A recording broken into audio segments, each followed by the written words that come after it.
இந்த நிகழ்ச்சி amazing facts ஊழியத்தின் நண்பர்களால் உங்களிடம் கொண்டு வரப்பட்டிருக்கிறது. தூக்கத்தில் நடப்பது அல்லது சோம்னாம்புலிசம் என்பது மக்கள் குறைந்த உணர்வு நிலையில் எழுந்து விழித்திருக்கும் போது பொதுவாக செய்யும் செயல்களின் ஒரு சிக்கலான நிலை. இவை குளியலறையில் நடப்பது, சுத்தம் செய்வது, வாகனம் ஓட்டுவது, தீ கொளுத்துவது அல்லது போக்குவரத்தில் நடப்பது போன்ற அபாயகரமானவை. நபரின் கண்கள் திறந்திருக்கும், ஆனால் உங்கள் முக பாவத்தினால் ஒரு கண்ணாடி தோற்றம் இருக்கும். இந்த தூக்கத்தில் நடக்கும் அத்தியாயங்கள் 30 வினாடிகள் அல்லது 30 நிமிடங்கள் நீடிக்கும். 2005 34 வயதுடையவர் தனது மனைவியால் தூக்கத்தில் நடப்பதில் மாட்டிக்கொண்டதாக கூறப்படுகிறது. அதிகாலை 2 மணிக்கு நிர்வாணமாக புல்வெளியை வெட்டிக் கொண்டிருக்கிறார். அவரது மனைவி அவரை எழுப்பவில்லை, ஆனால் காலையில் அவர் இரவில் என்ன செய்தார் என்ற கதையை நம்பவில்லை. அவர் உள்ளங்கால்களின் அடிகளை பார்த்தவரை அவளை அவர் நம்பவில்லை. இறுதியாக நம்பினார். அவர்களுக்கு அருவருப்பு. தேவனுடைய விஷயங்களில் குறைந்த நனவோடு வாழ்க்கையில் நடந்து செல்லும் ஒரு தூக்க கிறிஸ்தவராக இருக்க முடியுமா? 10 கன்னிகளின் உவமை தேவாலயத்தில் தூங்கும் பரிசுத்தவான்கள் என 2 குழுக்களாக பிரிக்கிறது. மணமகனின் வருகைக்கு கொஞ்சம் பேர் மட்டுமே ஆயத்தமாக இருக்கிறார்கள். இயேசுவின் வருகைக்கு நீங்கள் ஆயத்தமா? இன்று நம் செய்தி தேவனின் பிரசன்னத்தை குறித்து பேசுகிறது. குறிப்பாக வேதத்தில் உள்ள ஒரு கதையிலிருந்து தேவனின் பிரசன்னத்தை அனுபவிக்க நீங்கள் எடுக்கக்கூடிய 7 படிகளை நான் உங்களுக்கு சொல்ல விரும்புகின்றேன். யாத்ராகமம் 33-34 அதிகாரத்தில் நீங்கள் பார்க்கும் நிகழ்வில் இன்று நம்முடைய பெரும்பாலான நேரத்தை செலவிடப் போகிறோம். உங்களிடம் வேதம் இருந்தால் திருப்பிக் கொள்ளுங்கள். யாத்ராகமம் 33. நான் மேடையை கொஞ்சம் சீராக்க விரும்புகின்றேன். 32 அதிகாரத்தின் நிகழ்வை பெரும்பாலானோர் அறிந்திருப்பீர்கள். யாத்ராகமம் 20 அதிகாரத்தில் தேவன் 10 கட்டளைகளை ஜனங்களுக்கு வழங்கியிருக்கிறார். மோசே மலைக்கு சென்று தேவன் எழுதின நகலை பெறுகிறார். யாத்ராகமம் 20 தேவன் 10 கட்டளைகளை கொடுக்கிறார். எழுதப்பட்ட நகலை பெற மோசே மலைக்கு செல்கிறார். அங்கே 40 நாட்கள் இரவும் பகலும் தங்கி இருக்கிறார். அவர் திரும்பி வர எவ்வளவு நாள் ஆகும் என்று மக்களுக்கு தெரியவில்லை. அவர் திரும்பி வருவார் என்று தெரிந்திருந்தாலும் எவ்வளவு நாள் என்று தெரியவில்லை. நம்பிக்கை இழந்து போனார்கள். இயேசு திரும்பி வருவதாக சொல்லியிருக்கிறாரா? சில நேரங்களில் காத்திருப்பில் நாம் நம்பிக்கையை இழக்கிறோம். அவர்கள் சொன்னார்கள், மோசே ஒரு விதத்தில் வயதானவர், எங்களால் மலைக்கு போக முடியாது, அங்கே தேவனின் மகிமை, அவர் ஒருவேளை மரித்திருக்கலாம், வேறொரு தலைவரை தேர்ந்தெடுப்போம், மீண்டும் எகிப்துக்கு செல்வோம், தங்க கன்றுக்குட்டி செய்வோம், காட்டு விருந்து பண்ணுவோம். தங்களை நிர்வாணமாக்கிக் கொண்டார்கள் என்று கூறுகிறது. அது மிகவும் காட்டுத்தனமானது. அந்த முக்கியமான தருணத்தில் உங்களுக்கு தெரியும், உண்மையில் ஜனங்கள் ஆரவாரம் பண்ணுகிறதை யோசுவா கேட்டு மோசேயை நோக்கி, பாளையத்தில் யுத்தத்தின் இரைச்சல் உண்டாகியிருக்கிறது என்றான். அதை கேட்ட மோசே தலையை ஆட்டினான். அது போராக இருந்தால் பரவாயில்லை என்றான். அது ஜெயதொனியாகிய சத்தமும் அல்ல, அபஜெயதொனியாகிய சத்தமும் அல்ல, பாடலின் சத்தம் எனக்கு கேட்கிறது என்றான். அவ்வளவுதான். அவன் பாளையத்துக்கு சமீபித்து அந்த கன்றுக்குட்டியையும் நடனத்தையும் கண்டபோது மோசே கோபம் மூண்டவனாகி தன் கையிலே இருந்த பலகைகளை மலையின் அடியிலே எறிந்தான். இது தேவனுக்கு விரோதமான பெரிய பாவம். அவர்கள் கட்டளையை கடைபிடிப்பதாக வாக்கு பண்ணினார்கள். இப்போது மீறிவிட்டார்கள். ஆண்டவரே, நீரே என் தேவன், நீர் எங்களுடன் இருக்க விரும்புகிறோம் என்று சொல்லி எல்லா கட்டளைகளையும் மீறினார்கள். மோசே மீண்டும் மலைக்குச் செல்கிறார். கர்த்தர் அவர்களை மன்னிக்க தயாராக இருக்கிறார். அதனால் ஏதாவது நடக்கும் என்று காத்திருக்கும் இந்த நேரத்தில் தான் நீங்கள் இப்பொழுது 34 அதிகாரத்தின் நிகழ்வை எடுத்துக் கொள்ளுங்கள். மன்னிக்கவும், 33 அதிகாரத்தில் யாத்ராகமம் 33:1 கர்த்தர் மோசேயை நோக்கி, நீயும் எகிப்து தேசத்திலிருந்து நீ அழைத்து கொண்டு வந்த ஜனங்களும் இவ்விடத்தை விட்டு புறப்பட்டு நீங்களும் உங்கள் ஜனங்களும் போங்கள். ஆபிரகாமுக்கு ஆணையிட்டு கொடுத்தேன், ஈசாக்கு யாக்கோபுக்கு உன் சந்ததிக்கு கொடுப்பேன் என்று சொன்னார். நான் ஒரு தூதனை உங்களுக்கு முன்பாக அனுப்பி கானானியனையும் எமோரியனையும் ஏத்தியனையும் பெரிசியனையும் ஏவியனையும் எபூசியனையும் துரத்தி விடுவேன். பாலும் தேனும் ஓடுகிற தேசம். இப்போது இதை புரிந்து கொள்ளுங்கள். ஆனாலும் வழியிலே நான் உங்களை நிர்மூலம் பண்ணாத படிக்கு நான் உங்கள் நடுவே செல்ல மாட்டேன், நீங்கள் வணங்கா கடுத்துள்ள ஜனங்கள் என்றார். இது ஒரு பயமுறுத்தும் எண்ணம். தேவன் சொல்லியிருப்பார், சரி, நீங்கள் வாக்களிக்கப்பட்ட தேசத்தை வஞ்சிக்கிறீர்கள், அதை கொடுக்க நான் வாக்கு பண்ணியிருக்கிறேன், நீங்கள் என்னை நேசிப்பதாக தெரியவில்லை, போங்கள், நான் உங்களுக்கு தருவேன், உங்களை விடுவிப்பேன், நான் தேசத்தை தருவேன், உங்களுடன் வரப்போவதில்லை, ஏனென்றால் நீங்கள் பிடிவாதமானவர்கள், பெருமை மிக்கவர்கள், வணங்கா கழுத்துள்ளவர்கள், நீங்கள் செய்ய விரும்புவதை செய்கிறீர்கள், எனக்கு கீழ்ப்படிய விரும்பவில்லை, போங்கள், என் சமூகம் உங்களுக்கு முன் செல்லாது என அவர் சொல்லி இருந்தால் அது உங்களை நடுங்க வைக்கும். ஆண்டவரே, உண்மையில் நீர் எங்களை வருத்தப்படுத்துகிறீர், எங்களுக்கு வாக்களிக்கப்பட்ட தேசம் வேண்டும், ஆனால் எங்களுக்கு நீர் வேண்டாம் என்று சொல்லியிருக்கலாம். சூப்பர் மார்க்கெட்டை சுற்றி தனது வண்டியை தள்ளி கொண்டிருந்த ஒரு இளைஞனை குறித்து கேள்விப்பட்டேன். வெகு சீக்கிரத்தில் ஒரு வயதான பெண்மணி தனது வண்டி முழுக்க நிரப்பிக்கொண்டு அவனை பின்தொடர்ந்தாள். அவன் நிறுத்தினான். உடனே அவளும் நிறுத்தினாள். அவன் பார்த்தான், அவளும் பார்த்தாள். அவன் இடைவட்ட நடைபாதையில் செல்ல வேண்டும். அவள் பின்தொடர்ந்தாள். சிறிது நேரம் சென்றது. இறுதியாக அவன் செக் அவுட் ஸ்டாண்டிற்கு வந்தபோது அங்கே அவள் நின்றிருந்தாள். நான் உங்களுக்கு அசௌகரியத்தை ஏற்படுத்தவில்லை என்று நம்புகிறேன் என்றாள். ஒன்று தெரியுமா, நீ என் மரித்து போன மகனைப் போலவே இருக்கிறாய். உன்னை பார்த்து கொண்டிருக்கணும் போலவே இருக்கிறது என்று சொன்னாள். நான் எடுத்த பொருட்களை நான் சரிபார்க்கப் போகிறேன். ஆனால் நீ எனக்கு ஒன்று செய்ய முடியுமா? நான் கடையை விட்டு வெளியே போகும்போது குட் பை அம்மா என்று சொல்ல முடிந்தால் ரம்யமாக இருக்கும் என்றாள். அவனும் அதற்கு நிச்சயம் என்றான். அவள் பொருட்களை வாங்கிக் கொண்டு வெளியே சென்றபோது அவன் அவளை பார்த்து குட் பை அம்மா என்றான். அவள் திரும்பி பார்த்து சிரித்தாள். அந்த பெண்மணிக்கு விடைபெற கை காட்டினது அவளை மகிழ்ச்சியாக இருக்கச் செய்வதின் ஒரு எளிய விஷயம் என்று அவன் நினைத்தான். அவன் பொருட்களை சரிபார்த்தபோது பில் 9,000 இருந்தது. அவன் காசாளரிடம், என்ன இது 5 பொருட்கள் தான் வாங்கினேன் என்றான். இது உங்கள் அம்மா வாங்கினது, நீங்கள் செலுத்த வேண்டும் என்றார். சில சமயங்களில் சபைகள் எப்படி ஆண்டவருக்கு செய்கிறது? ஆண்டவர் நமக்கு கொடுக்கக்கூடிய அனைத்தையும் நாம் விரும்புகிறோம், ஆனால் அவரை வெறுக்கிறோம். ஏனென்றால் அவர் நம்மை சங்கடப்படுத்துகிறார். நீங்கள் கர்த்தருடைய பிரசன்னத்தை விரும்பினால் நான் உங்களுக்கு 7 படிகள் கொடுக்கிறேன். இதன் மூலம் கர்த்தருடைய பிரசன்னத்தை பெற முடியும். இவைகள் மோசே கடந்து சென்றபோது கண்ட படிகள். தேவனின் பிரசன்னத்தை நீங்கள் எவ்வளவு விரும்புகிறீர்கள்? இந்த வாழ்க்கையில் நீங்கள் இதை விரும்பவில்லை என்றால் இதை பரலோகத்தில் விரும்ப மாட்டீர்கள். உங்களால் அதை பெற முடியாது. தேவனின் பிரசன்னத்திற்கு நீங்கள் வாஞ்சையோடு இருந்தால் தேவனை அறிவது உங்களுக்கு மிக முக்கியமான விஷயம் என்று சொல்வீர்கள். நீங்கள் செய்வீர்கள். முதல் விஷயம், நீங்கள் ஒரு உறுதிப்பாட்டை எடுக்க வேண்டும். யாத்ராகமம் 33:15 மோசே அவரை நோக்கி, உம்முடைய சமூகம் என்னோட கூட செல்லாமற் போனால் கொண்டு போகாதிரும் என்று சொன்னார். ஆண்டவர் சொன்னார், தெரிந்து கொள், நான் வரமாட்டேன், நீ போ என்று. அப்பொழுது அவன் அவரை நோக்கி, உம்முடைய சமூகம் என்னோட கூட செல்லாமற் போனால் எங்களை இவ்விடத்திலிருந்து கொண்டு போகாதிரும் என்று சொன்னார். நீர் என்னை ஆசீர்வதித்தால் ஒழிய உம்மை போகவிடேன் என்று யாக்கோபு கர்த்தருடன் யுத்தம் செய்ததைப் போன்று தேவ பிரசன்னத்தின் ஆசீர்வாதத்தை நீங்கள் விரும்புகிறீர்களா? தேவ ஆவியின் ஆசீர்வாதம் வேண்டுமா? 1. நமக்கு என்ன தேவை? விடாமுயற்சி. தேவனை விட எனக்கு எதுவுமே முக்கியமில்லை என்று உங்கள் மனதை நீங்கள் அமைத்துக் கொள்ள வேண்டும். அவர் யாத்ராகமம் 33:17 அப்பொழுது கர்த்தர் மோசேயை நோக்கி, நீ சொன்ன இந்த வார்த்தையின்படியே செய்வேன், என் கண்களில் உனக்கு கிருபை கிடைத்தது. அப்பொழுது அவன், உம்முடைய மகிமையை எனக்கு காண்பித்தருளும் என்றான். அதற்கு அவர், என்னுடைய தயையை எல்லாம் நான் உனக்கு முன்பாக கடந்து போக பண்ணி கர்த்தருடைய நாமத்தை உனக்கு முன்பாக கூறுவேன் என்றார். எனவே அடுத்து ஆயத்தம். இப்போது நாம் யாத்ராகமம் 34 அதிகாரத்திற்கு செல்லலாம். நீங்கள் அங்கே சென்றால் தேவன் மோசேக்கு சில ஆலோசனைகளை கொடுக்கிறார். அவர் 2வது வசனத்தில், விடியற் காலத்தில் நீ ஆயத்தமாகி என் சமூகத்தில் வந்து நில் என்றார். தயாராகுங்கள் என்று சொல்லவில்லை. விடியற் காலத்தில் நீ ஆயத்தமாகி சீனாய் மலையில் ஏறி அங்கே மலையின் உச்சியில் காலமே என் சமூகத்தில் வந்து நில். நீ ஆயத்தமாகி நிற்க வேண்டும். நான் முன்கூட்டியே சொல்கிறேன், சந்திக்க தயாராக இருக்கிறேன். அதை உங்கள் நாட்காட்டி அலாரத்தில் வைக்கப் போகிறீர்களா? என்னை சந்திக்கப் போகிறீர்களா? தேவன் தம் மக்களை சந்திக்க கிடைத்த வாய்ப்புகளை அவர்கள் தவறவிட்டதால் ஒரு நாளும் தேவனின் பிரசன்னத்தை அனுபவிக்க முடிவதில்லை என்பது உங்களுக்கு தெரியுமா? பெந்தகோஸ்தே நாளில் நீங்கள் வீட்டிலே இருந்தால் எவ்வளவு வருத்தமாக இருக்கும். நீங்கள் சபைகளில் கூடி வர வேண்டும். தேவஜனங்கள் ஒன்று கூடுவது முக்கியம். அப்படி அவர்கள் கூடும்போது நான் அவர்களுடன் அங்கிருப்பேன் என்று தேவன் சொல்கிறார். நீங்கள் ராஜாவை சந்திப்பதற்கு முன் இருதயத்தில் ஆயத்தப்பட வேண்டும்.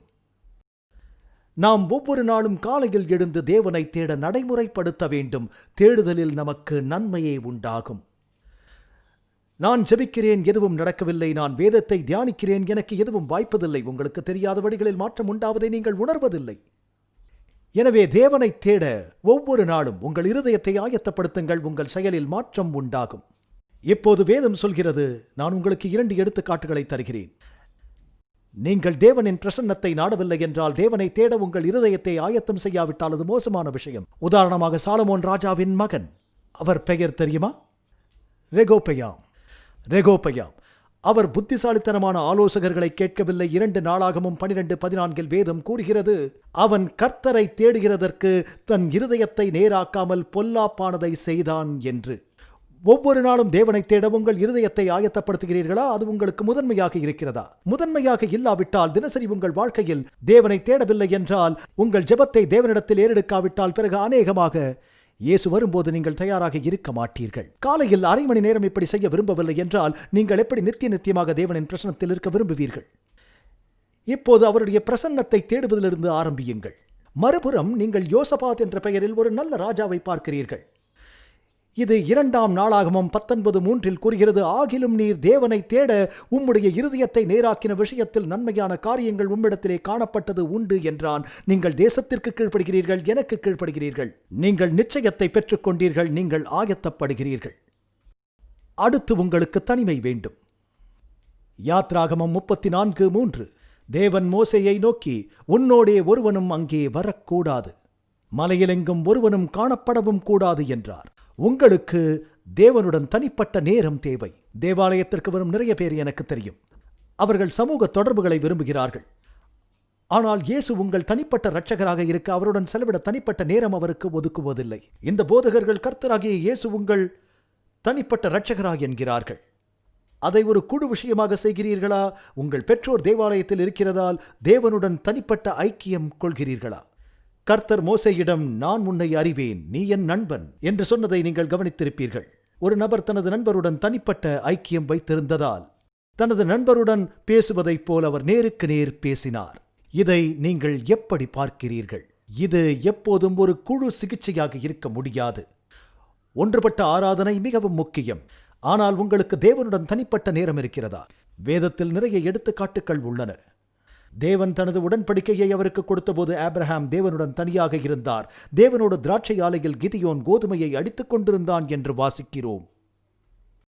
எலியா வனாந்தரத்தில் தனியாக இருந்தான். தேவன் அவரோடு பேசினார்.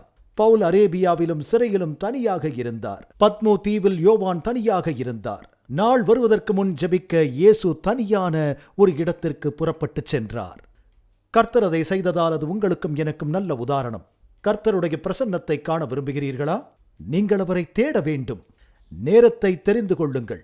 ஒரு நேரத்தில் ஒருவர் இப்படியாக சொன்னார், தேவனுடன் செலவழிக்க விசேஷித்த நேரம் கிடைக்கவில்லை, அது உண்டாக்கப்பட வேண்டும். தேவனுடன் தனிப்பட்ட நேரத்தை, அதற்கான நேரத்தை ஒதுக்க விரும்புங்கள், ஆயத்தப்படுங்கள். எங்கும் செல்ல வேண்டாம் நண்பர்களே. இன்னும் சிறிது நேரத்தில் நாம் இன்றைய விளக்க காட்சிக்கு திரும்ப போகிறோம். இது சத்தியம். கிறிஸ்தவ வாழ்க்கை ஒருபோதும் நிலையாக நிற்பது இல்லை. ஒன்று முன்னோக்கி நகர வேண்டும் அல்லது பின்மாற்றம் அடைய வேண்டும். நீங்கள் கிறிஸ்தவ விசுவாசத்திற்கு புதியவரா? தேவனோடு எப்படி நெருக்கமாக வளர முடியும் என்று யோசிக்கிறீர்களா? அல்லது நீங்கள் பல ஆண்டுகள் விசுவாசியாக இருந்தும் அவருடன் நடப்பதில் தேக்கமடைந்து வருவதை உணர்கிறீர்களா? அல்லது கிறிஸ்தவ பாதையில் முன்னோக்கி நகர இன்னும் ஏதாவது செய்ய முடியுமா என்று யோசிக்கிறீர்களா? அற்புத உண்மைகள் உங்கள் கைகளில் ஒன்றை கொடுக்க விரும்புகின்றன. அது நிச்சயமாக ஒரு வித்தியாசத்தை ஏற்படுத்தும். கிறிஸ்துவிடம் செல்லும் வழி என்ற உன்னதமான புத்தகத்தை உங்களுக்கு அனுப்ப விரும்புகிறோம். இந்த 13 சக்தி வாய்ந்த அதிகாரங்கள் கிறிஸ்தவ வளர்ச்சியின் முக்கியமான கட்டங்களில் ஒரு எழுச்சியூட்டும் பயணத்திற்கு உங்களை அழைத்துச் செல்லும். ஒவ்வொரு முறையும் இந்த புத்தகத்தை நான் படிக்கும் போது அது என்னை தேவனிடம் நெருக்கி ஏவுகிறது. தயங்க வேண்டாம். இப்பொழுதே அழைத்து உங்கள் இலவச நகலை இன்றே பெறுங்கள். பின்னர் நீங்கள் எனக்கு நன்றி சொல்வீர்கள். உங்கள் இலவச நகலை பெற திரையில் காணும் தொலைபேசி எண்ணை அழைத்து சலுகை எண் 369 குறிப்பிடவும் அல்லது இணைய முகவரியை பார்வையிடவும். இந்த நம்ப முடியாத ஆதாரத்தை நீங்கள் படித்த பிறகு உங்கள் நண்பருடன் பகிர்ந்து கொள்ளுங்கள்.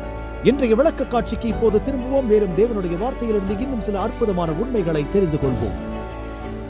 சரி, ஆயத்தம், உறுதிப்பாடு, தனிமை.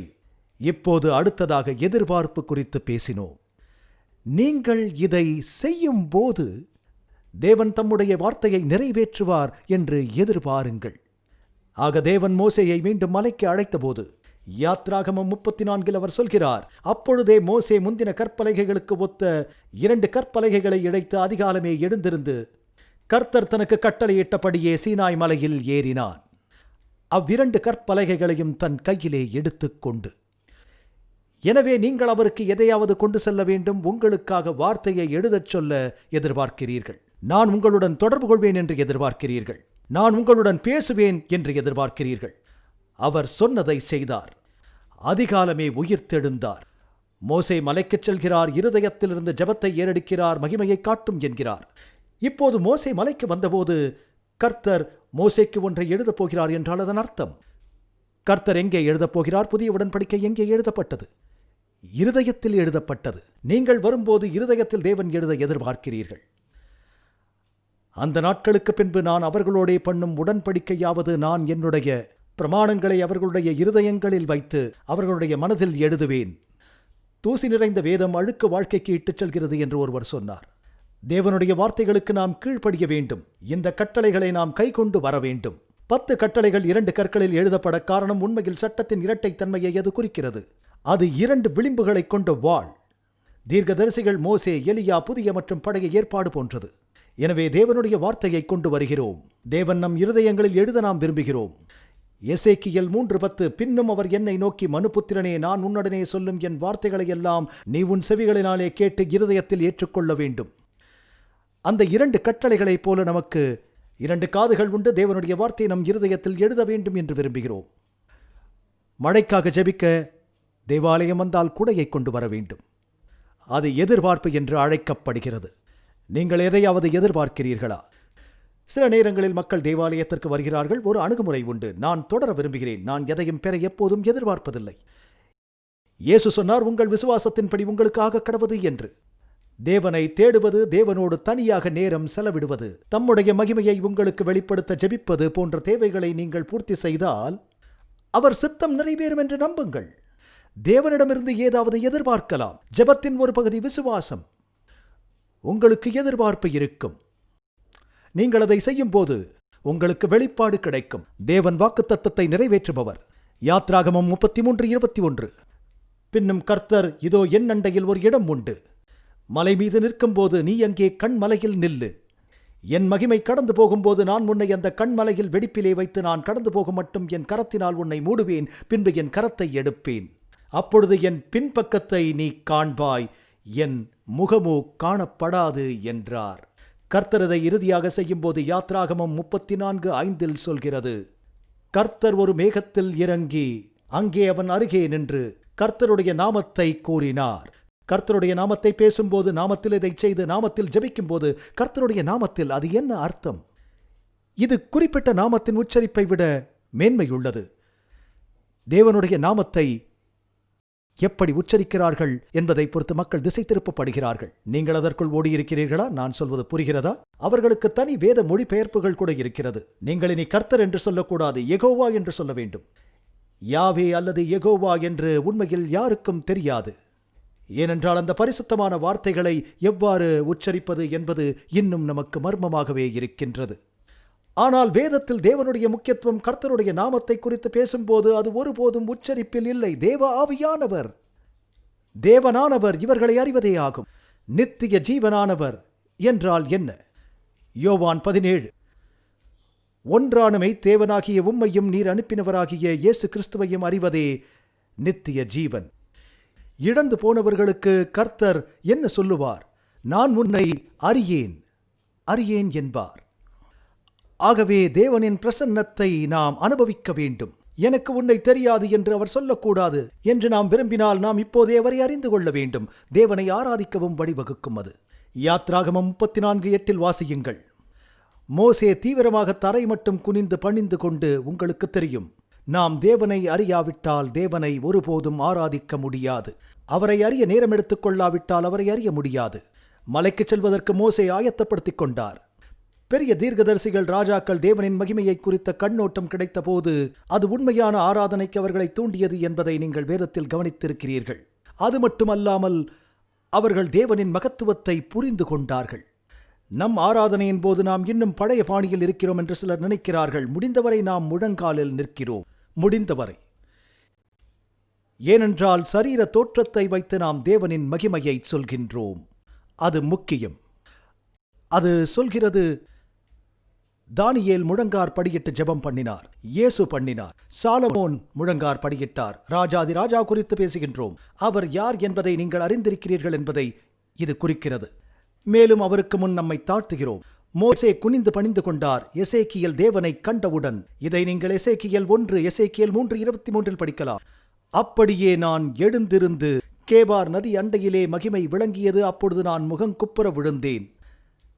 தேவ மகிமையைக் கண்ட தானியேலுக்கும் அதுதான் நடந்தது. அப்படியே யோவானுக்கும் நடந்தது. வெளிப்படுத்துதல் 1:17 படியுங்கள். நான் அவரை கண்டபோது செத்தவனைப் போல அவருடைய பாதத்தில் விழுந்தேன். இயேசுவோடு நடந்த ஒரு பரிசுத்த அப்போஸ்தலன் இவர். தேவனுடைய மகிமையின் காட்சியை கண்டபோது அவரால் தாங்க முடியவில்லை. அவருடைய பாதத்தில் விழுந்தார். இயேசு கையை நீட்டி அவரை தொட்டு, பயப்படாதே என்றார். தேவன் அன்பானவர், தேவன் வல்லமையுள்ளவர். இதில் நாம் அனைவரும் போராடுகின்றோம். இயேசு நம் நண்பர் என்று கண்டுகொள்வோம். அவர் நம்முடைய இரட்சகர். அவர் ராஜா. அவர் பராக்கிரமம் உள்ள ராஜா. சிலர் இந்த மிக நல்ல நண்பரின் வழியில் தேவனோடு பேசினது குறித்து சொல்கிறார்கள். நாம் கவனமாக இருக்க வேண்டும். தேவனுடைய மாட்சிமை என்ற கருத்தை நீங்கள் இழக்க நேரிடும். அது என்னவென்று உங்களுக்கு தெரியுமா? இது பாவம், துன்மார்க்கம் குறித்த உங்கள் கருத்தை குறைத்து போடும். அவருடைய பரிசுத்தத்தையும் அவருடைய மாட்சிமையும் குறித்து புரிந்து கொள்வது ஆராதனைக்கு வழிவகுக்கும். இப்போது நாம் 7வது பகுதிக்கு செல்லலாம். தேவ மகிமை வெளிப்பட்டதை அவர் கண்ட பிறகு அவர் தேவனை ஆராதிக்கிறார். தேவனுடன் அந்த அனுபவத்தை பெற்ற பிறகு நீங்கள் மத்தியஸ்தத்திற்கு வரும்போது மற்றவர்களை குறித்து நினைக்க வேண்டும். நிச்சயமாக அதை பற்றி நினைக்க வேண்டும். மோசே சிறந்த மத்தியஸ்தராக இருந்தார். இது மிக எளிது. எரிவாயு அடுப்புகள் நினைவில் இருக்கும். இப்போது அவை மிகவும் சிக்கலானவை, கணினிமயமாக்கப்பட்டுள்ளன. நினைவிருக்கிறது 3 வார்த்தைகள்: குறைந்த, நடுத்தரமான, உயர்ந்த. நடுத்தரமானது மத்தியில் இருக்கிறது. நாம் தாழ்ந்தவர்கள், தேவன் உயர்ந்தவர். நடுவில் இருக்க ஒரு மத்தியஸ்தர் நமக்கு தேவை. மோசே அப்படிப்பட்டவர். தேவனின் மகிமையைக் கண்ட ஜனங்கள் இடி முழக்கங்களையும் மின்னல்களையும் எக்கால சத்தத்தையும் மலை புகைகிறதையும் கண்டார்கள். அதைக் கண்டு ஜனங்கள் பின்வாங்கி மோசேயை நோக்கி, நீர் எங்களோடே பேசும், நாங்கள் கேட்போம், தேவன் எங்களோடே பேசாதிருப்பாராக என்றார்கள். நீங்கள் எங்கள் மத்தியஸ்தர். நமக்கிடையில் இயேசு வந்ததற்கு நன்றி சொல்ல வேண்டும். ஏனென்றால் தேவனுக்கும் மனிதனுக்கும் இடையில் அவர்தான் மத்தியஸ்தர். அவர் சொன்னார், என்னை கண்டவர் பிதாவை கண்டான். நீங்கள் கையாளக்கூடிய அளவுக்கு நான் உங்கள் பிதாவை வெளிப்படுத்த இருக்கிறேன். அதனால் மோசே தலையிடத் தொடங்குகிறார். தேவனை தொழுது கொண்டவுடன் மற்றவர்களை குறித்து சிந்திக்கத் தொடங்குகிறார். தினமும் சிந்திக்கிறார். நீங்கள் தேவனோடு ஐக்கியம் கொண்டு தேவன் மீது அன்பு வைத்தவுடன் தேவன் தம்முடைய பிரசன்னத்தை உங்களுக்கு வெளிப்படுத்துகிறார். நமது கர்த்தரை நேசிக்க அடுத்த கட்டளை என்ன? உங்கள் அயலாகத்தார். அவர் தேவ ஜனங்களை குறித்து சிந்திக்கத் தொடங்குகிறார். அவர் சொல்கிறார், நான் தேவனின் மகிமையைக் கண்டேன் என்று. யாத்ராகமம் 34:9. ஆண்டவரே, உம்முடைய கண்களில் எனக்கு கிருபை கிடைத்ததானால் எங்கள் நடுவில் ஆண்டவர் எழுந்தருள வேண்டும். இந்த ஜனங்கள் வணங்கா கழுத்துள்ளவர்கள். நீரோ எங்கள் அக்கிரமத்தையும் எங்கள் பாவத்தையும் மன்னித்து எங்களை உமக்கு சுதந்திரமாக ஏற்றுக்கொள்ளும் என்றான். நீங்கள் உங்கள் தேவைக்காக ஜெபிக்கிறீர்களா, மற்றவர் தேவைக்காக ஜெபிக்கிறீர்களா? பிலிப் யான்சி ஜெபம் குறித்து ஒரு புத்தகம் எழுதியிருந்தார். ஈராக்கில் நிறுத்தப்பட்டிருந்த ஒரு சிப்பாயை குறித்து அதில் பேசுகிறார். அவருக்கு நிவாரணம் கிடைக்கவில்லை. அவர் தனது மனைவிக்கு கர்ப்பப்பை புற்றுநோய் இருப்பதாக கண்டறிகின்றார். மிக மோசமான நிலை. அவர்களுக்கு 5 வயதில் மகன் இருக்கிறான். சில அற்புதமான இடையீடு இல்லாமல் நோய் வருதலை அறிவது சரியாக தெரியாது. அந்த சிப்பாய் தனது தேவாலயத்திற்கு ஒரு குறிப்பை எழுதி மின்னஞ்சலை அனுப்புகின்றார். சிண்டிக்காக ஜெபியுங்கள். நீங்கள் அவளுக்காக ஜெபித்த பிறகு உங்களுக்கு தெரிந்த மற்றவர்களுக்கும் இதை அனுப்புங்கள். ஜெபம் செய்ய சொல்லுங்கள். இதுபோன்ற இமெயில் பெற்றிருக்கிறீர்களா? எல்லோரும் பரிந்துரைக்க வேண்டும் என்று விரும்புகிறார். உங்களுக்காக என்னிடத்தில் ஒரு கேள்வி இருக்கிறது. வேதம் சொல்கிறது, நீதிமான் செய்யும் ஊக்கமான வேண்டுதல் மிகவும் பலனுள்ளதாய் இருக்கிறது என்று. அநேகர் ஜெபிக்கும் ஜெபத்திற்கு தேவன் பதிலளிக்க அதிக வாய்ப்பு இருக்கிறதா? பதிலளிக்க பயப்படுகிறீர்களா? கூட்டு பிரார்த்தனையில் தனி ஜெபத்திற்கு மாறாக கூடுதல் வல்லமை இருக்குமா? நான் நினைக்கின்றேன், ஒரு நீதிமான் செய்யும் ஊக்கமான வேண்டுதல் அதிக பயனுடையதாக இருக்குமானால் ஒரு அறை முழுதும் நீதிமான்கள் இருந்தால் எப்படி இருக்கும்? யோசித்துப் பாருங்கள். என் நாமம் தரிக்கப்பட்ட என் ஜனங்கள் தங்களை தாழ்த்தி ஜெபம் பண்ணினால் அப்பொழுது பரலோகத்தில் இருக்கிற நான் கேட்டு, ஆக கூட்டு ஜெபத்தில் கூடுதல் எடை இருப்பதாக நான் நினைக்கின்றேன்.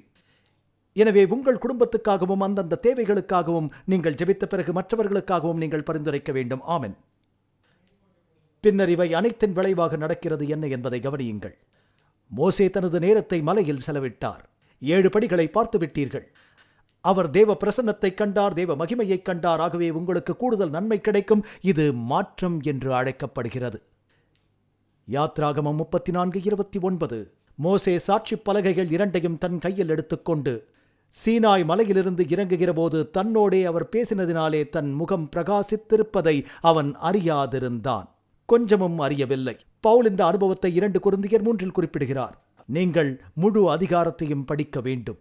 நான் இப்போது படிக்கவில்லை, ஆனால் 7வது வசனத்தை படியுங்கள். எழுத்துக்களினால் எழுதப்பட்டு கற்களில் பதிந்திருந்த மரணத்துக்கு ஏதுவான ஊழியத்தை செய்த, அதாவது பழைய உடன்படிக்கை மோசேயினுடைய முகத்திலே மகிமை பிரகாசம் உண்டானபடியால் இஸ்ரவேல் புத்திரர் அவன் முகத்தை நோக்கி பார்க்க கூடாதிருந்தார்களே, அது முடிவில் அது மறைந்து போகும். தேவனின் நியாய பிரமாணம் நம் இருதயங்களில் எழுதப்பட்டிருக்கும் போது ஆவியின் ஊழியம் இன்னும் எவ்வளவு மகிமை வாய்ந்ததாக இருக்கும். ஏனென்றால் கடந்து செல்வது மகிமை வாய்ந்ததாக இருந்தால் எஞ்சியிருப்பது மிகவும் மகிமை வாய்ந்ததாகவே இருக்கும். அந்த அதிகாரத்தின் கடைசி வசனம் எனக்கு மிகவும் பிடிக்கும். 2 கொரிந்தியர் 3:18. நாம் எல்லோரும் திறந்த முகமாய் கர்த்தருடைய மகிமையை கண்ணாடியிலே காண்கிறது போல கண்டு ஆவியாயிருக்கிற கர்த்தரால் அந்த சாயலாகத்தானே மகிமையின் மேல் மகிமையை அடைந்து மறுரூபப்படுகின்றோம். நீங்கள் மறுரூபமடைய விரும்பினால், ஒரு கிறிஸ்தவர், கிறிஸ்துவை பின்பற்றுபவர், மோசே கர்த்தரோடு பேச நேரம் செலவழித்ததால் அவருடைய முகம் பிரகாசித்தது. நீங்கள் இயேசுவை போல் மாற விரும்பினால் அவருடன் நேரத்தை செலவிடுங்கள். அந்த பாடல் சொல்லியது போல் அவருடைய அழகான முகத்தை பார்க்க நீங்கள் திரும்ப வேண்டும். கண்களை இயேசுவின் பக்கம் திருப்புங்கள். அதில் சொல்கிறது, கர்த்தருடைய மகிமையை ஒரு கண்ணாடியிலே காண்கிறதைப் போல கண்டு மறுரூபப்படுகிறோம் என்று. காண்கிறதன் மூலம் மறுரூபம் என்ற வெளிப்பாட்டை நீங்கள் எப்போதாவது கேள்விப்பட்டிருக்கின்றீர்களா? நம் ஆத்துமாக்கள் ஒரு புகைப்பட தட்டு போன்றவை. அது ஒரு பழைய படம் அல்லது நவீன டிஜிட்டல் கேமரா என்பது ஒரு பொருட்டல்ல. இரண்டிலும் ஒரே கொள்கைதான். இது வட்டில் உள்ள சில்லுக்களால் செய்யப்பட்டதா அல்லது அது தட்டு மூலம் செய்யப்பட்டதா? ஒளி பிடிக்கப்பட்டு படம் பிடிக்கப்பட்டு தக்க வைக்கப்படுகிறது. உங்கள் ஆத்துமாக்களும் அதே போலத்தான் நீங்கள் பார்க்கும் விஷயமாக மாற்றப்படுகின்றன. அதனால் தான் உருவ வழிபாடு தேவனுக்கு பிடிக்காத ஒரு விஷயமாக இருக்கின்றது. இது அருவருப்பானது. ஏனென்றால் தேவன் யார் என்ற கருத்தை இது குறைத்து விடுகிறது. தேவ பிரசன்னத்தில் உங்கள் நேரத்தை செலவிட்டால் அது உங்களை மாற்றும். மேலும் நீங்கள் உயர்த்தப்படுவீர்கள். ஆக நீங்கள் என்ன காண்கிறீர்கள்? எதை பிடித்திருக்கிறீர்கள்? கிறிஸ்து எல்லோரையும் என்னிடத்தில் இழுத்துக்கொள்வேன் என்கிறார். தீர்க்க தரிசன பரிசலின் அருமையான உண்மைகளை அறிந்து கொள்ளும் வேத பாட அனுபவங்களோடு நீங்கள் சிறந்த வேத நிபுணராக மாறிவிடலாம். இந்த எளிமையான 24 பாடங்கள் மூலம் கடைசி கால தீர்க்க தரிசனங்களை பற்றி வேதம் என்ன சொல்கிறது, இந்த வாழ்க்கைக்கு பிறகுள்ள ஜீவியம் என்ற அனைத்தையும் அறிந்து கொள்ளலாம். இது மட்டுமல்ல, இவை முற்றிலும் இலவசம். Storacles.com இதை தவறவிடாதீர்கள். Storacles.com இல் இன்றைக்கு நீங்கள் சந்தோஷமாக ஆரோக்கியமாக வாழ தேவையான பதில்களை பெற்றுக்கொள்ள ஏதுவாக இருக்கும். 50 வருடங்களுக்கும் மேலாக அமேசிங் ஃபேக்ட் ஊழியங்கள் நற்செய்தியை உலகம் முழுவதும் பகிர்ந்து கொண்டிருக்கிறது. இயேசுவின் சித்தத்தின்படி அனைத்து மக்களுக்கும் நித்திய சுவிசேஷத்தை அறிவித்துக் கொண்டிருக்கிறது. உங்கள் ஜெபத்திற்கும் ஆதரவிற்கும் நன்றி.